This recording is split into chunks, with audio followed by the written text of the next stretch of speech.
कानी बहू। किशोरी लाल जी के बेटे राघव की शादी की बात जगह जगह चल रही थी, लेकिन किशोरी लाल जी को कोई लड़की पसंद ही नहीं आती थी। और उसकी एक ही वजह थी, किशोरी लाल जी का लालची होना। उनको लड़की वालों से मोटा दहेज चाहिए था और इसी चक्कर में एक दिन वो एक बहुत पैसे वाले के घर अपने बेटे का रिश्ता लेकर पहुंचे। उस आदमी का नाम था ओम प्रकाश। देखिए किशोरी लाल जी, मेरी एक ही बेटी है और मेरी सारी संपत्ति जायदाद सब कुछ मेरी बेटी नैना का ही है। पापा, नाम से लगता है बहुत खूबसूरत होगी।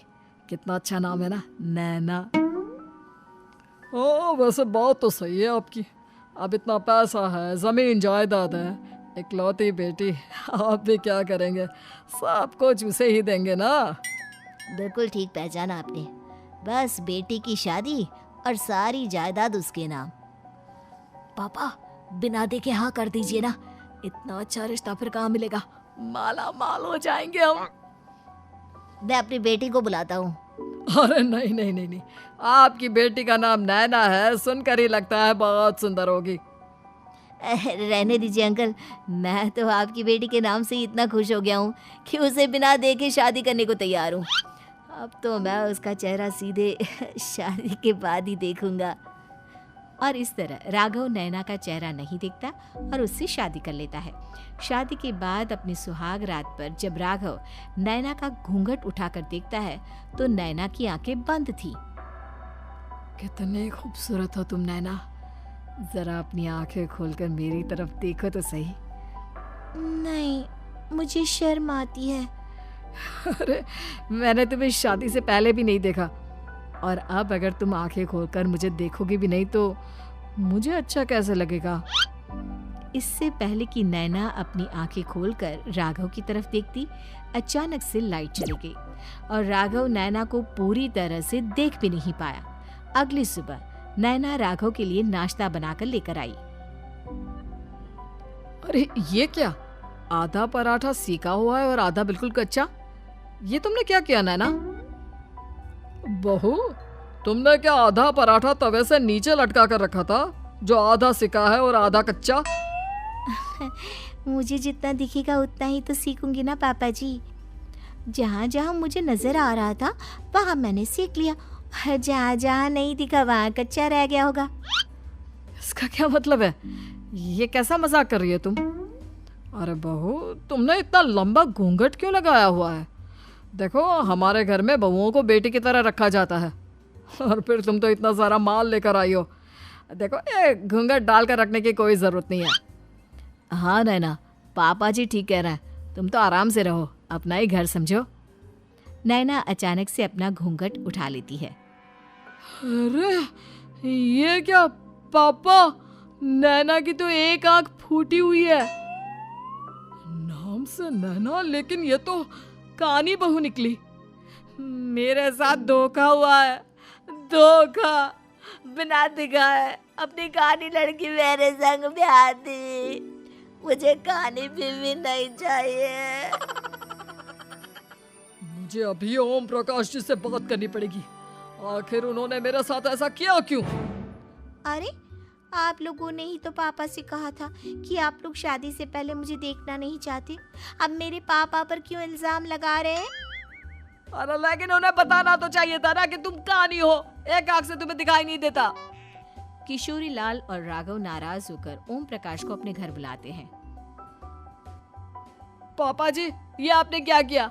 शादी से पहले बताया क्यों नहीं कि नैना की आंखों में परेशानी है? अरे, आप ही ने तो लड़की देखने से मना कर दिया था। और लेकिन आप बता तो सकते थे। आपको तो हमारी बेटी की प्रॉपर्टी चाहिए थी, वो भी पूरी की पूरी। अब क्या हुआ अगर उसे आधा दिखाई देता है? प्रॉपर्टी तो आपको पूरी मिल गई ना। अरे ये क्या बात हुई? मेरी शादी प्रॉपर्टी से नहीं, आपकी बेटी से हुई है। अब ये तो पहले सोचना चाहिए था, तब तो मेरी प्रॉपर्टी देखकर तुम्हारी जुबान लप लपा रही थी। लेकिन मैं कानी लड़की को अपनी बीवी बनाकर नहीं रख सकता। पापा, कुछ करिए ना आप। हाँ, करता हूँ। देखिए ओम प्रकाश जी, आप हमारे साथ ऐसा नहीं कर सकते।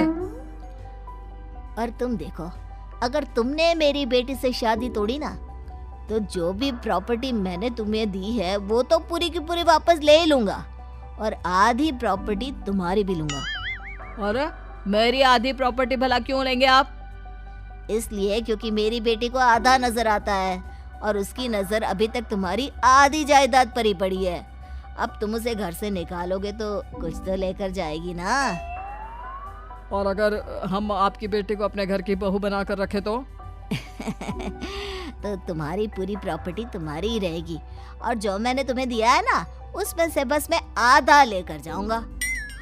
अरे लेकिन अब आप अपनी दी हुई प्रॉपर्टी में से आधी वापस क्यों लेकर जाएंगे? अगर मैं आपकी बेटी को अपनी पत्नी बनाकर रखने को तैयार हूँ तो? इसलिए ताकि भविष्य में अगर तुम मेरी बेटी को धोखा दो तो उसके पास कुछ तो रहे जो पति का हो। वैसे मेरे पास तो बहुत कुछ है, लेकिन अपने पति की कोई निशानी तो उसके पास होनी चाहिए ना।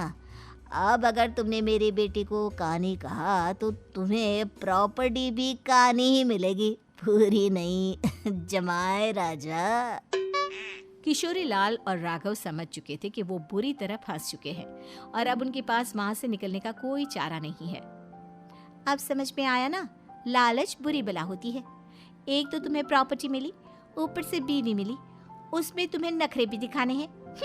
आए बड़े, चुपचाप बैठो दोनों। कुछ दिनों के बाद नैना राघव की कार लेकर बाजार घूमने निकलती है और जब कार लेकर वापस आती है, ये क्या? एक तरफ से मेरी गाड़ी पूरी खराब हो चुकी है। लगता है तुमने मेरी गाड़ी को किसी दूसरी गाड़ी के साथ एक्सीडेंट किया है। अरे अरे कितना बड़ा नुकसान कर दिया तुमने बहू। वो क्या है ना पापा जी, मुझे एक आंख से दिखाई नहीं दे रहा था, सामने से गाड़ी आ रही थी। मुझे तो सिर्फ आधा ही दिखाई दिया और वो गाड़ी मेरी कार से रगड़ते हुए निकल गई। अब मैं क्या करूं बताओ? आप इसे ठीक कराने के पैसे कौन देगा? तुम्हारे पापा? तुमने मुझसे इस तरह से बात की? अभी रुको। नैना राघव की शिकायत ओम प्रकाश को कर देती है। देखो राघव, अब जो मेरी आधी प्रॉपर्टी तुम्हारे पास थी ना, उसमें से आधी और मैं लेकर जाऊंगा, क्योंकि तुमने मेरी बेटी को डांटा। अरे नहीं नहीं पापा जी, गलती हो गई, माफ कर दो। गलती की तो कोई गुंजाइश ही नहीं। अगली बार मेरी बेटी को डांटा तो बची हुई आधी में से आधी और ले जाऊंगा। लालच के चक्कर में हम दोनों ने बहुत बड़ी गलती कर दी बेटा। एक तो तुम्हें कानी बहू मिली और ऊपर से जो माल मिला वो भी काना। इस तरह राघव की हर एक गलती पर ओम प्रकाश उसकी प्रॉपर्टी का आधा आधा हिस्सा लेकर अपना सारा माल वापस ले गया और राघव को कानी बीवी से काम चलाना पड़ा। भाई लालच वाकई में बुरी बला है।